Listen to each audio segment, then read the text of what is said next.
Bonjour et bienvenue sur le plateau du Forum Santé de la Tribune Bordeaux. Forum Santé qui se tient au centre de congrès de la Cité mondiale à Bordeaux. Nous recevons Jean-Georges Micol. Jean-Georges Micol, vous êtes directeur général de l'Agence régionale Aquitaine Développement et Innovation, l'ADI. Est-ce que vous pouvez nous rappeler un petit peu quelles sont les missions de l'agence, l'effectif, le budget que vous avez, la petite photographie pour démarrer un petit peu? Très bien, avec plaisir. Merci de votre invitation tout d'abord.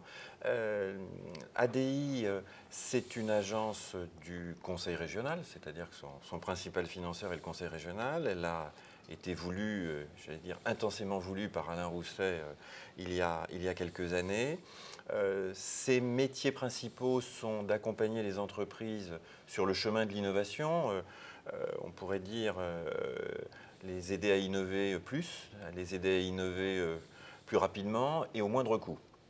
Et avec le plus grande chance de réussite. Pour ce faire, il y a à la fois de l'accompagnement direct d'entreprises, que ce soit sur de l'innovation technologique, on va peut-être en reparler dans une minute, sur de l'innovation plus d'usage, les living labs, le design, l'innovation sociale, et puis aussi le financement de l'innovation. Tout ça, c'est l'accompagnement direct. Et à côté de ça, et en complément, il y a des activités qui sont des activités de structuration de la filière. Et c'est à ce titre, par exemple, que l'agence anime un cluster comme le cluster numérique et santé, en lien avec Digital Aquitaine, le pôle numérique aquitain, ou que l'agence, par exemple, est très impliquée dans l'initiative Silver Economy régionale. Alors c'est au cœur des sujets qui vont être débattus cette journée du Forum Santé de la Tribune Bordeaux. Justement, est-ce que vous pouvez nous préciser comment l'agence intervient au niveau de l'innovation, du soutien à l'innovation technologique sur ces secteurs clés apparemment pour le futur de la santé?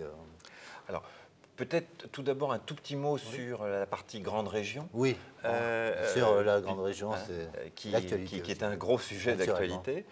Donc depuis un an, nous avons commencé à tisser des liens avec nos agences sœurs ou cousines qui sont situées dans le Limousin et en Poitou-Charentes. Voilà, c'est les deux régions qui fusionnent, je rappelle, parce que des fois des gens nous appellent, c'est avec l'Aquitaine. Absolument.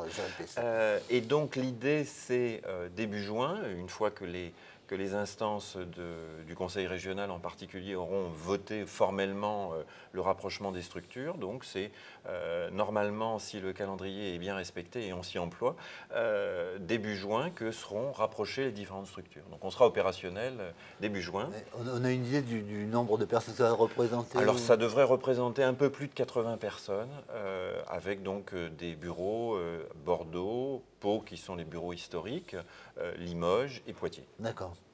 Ça, à partir du mois de juin, quoi, normalement. Début juin, c'est le plan de marche qui est établi. Très bien, on aura l'occasion de s'en reparler d'ici là, parce que ça va être un événement à part entière, évidemment. Est-ce qu'on peut revenir, alors justement, ce que vous citiez, la silver economy et la santé, comment vous intervenez, qu'est-ce que ça représente pour vous un petit peu au niveau de l'agence comme champ d'activité, quoi, j'allais dire? Alors, la santé est déjà un grand sujet, un sujet historique. Comme vous le savez sans doute, il n'y a pas de pôle de compétitivité dans cette grande région en matière de santé. Pour autant, la grande région nous offre des opportunités nouvelles. Je vais en citer deux. Il y a des savoir-faire en matière de biotechnologie très intéressants à Poitiers. Et puis il y a du côté du Limousin, notamment un Living Lab qui s'appelle Autonome Lab sur les aspects de maintien à domicile des personnes âgées. Donc l'agence intervient de deux manières. Elle intervient en accompagnement d'entreprises ou elle intervient en accompagnement de projets.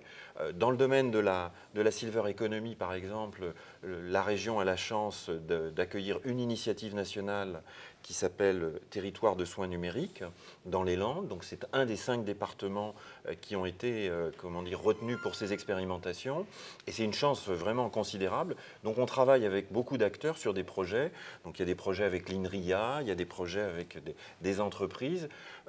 Peut-être juste un chiffre, le fait de maintenir 2 ans de plus quelqu'un à son domicile est une économie extrêmement substantielle sur le système de santé. Donc pour des gens qui pourraient être chez eux, si on est capable, à travers des capteurs, à travers la bonne application tablette, etc., de les maintenir 2 ans chez eux, c'est d'abord extrêmement bon pour leur morale, c'est sûrement meilleur pour les accompagnants, les aidants, et globalement, pour l'ensemble de la société, c'est un avantage considérable. Donc on travaille avec beaucoup d'autres sur des projets qui sont parfois, il y a un projet qui s'appelle Dome Assist 500, ça veut dire qu'il y aura 500 personnes concernées par l'expérimentation.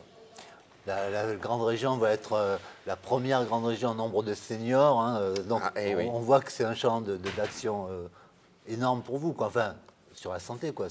Tout à fait considérable. Et peut-être, je dirais, une ou deux autres réflexions dans ce domaine-là. Il y a aussi un très beau projet qui se fait en lien avec Domicalis et Robosoft sur ce qu'on appelle un robot compagnon, c'est-à-dire un robot qui pourrait être mis à disposition de certaines personnes atteintes de certaines pathologies pour les aider, là aussi, à rester plus longtemps à leur domicile.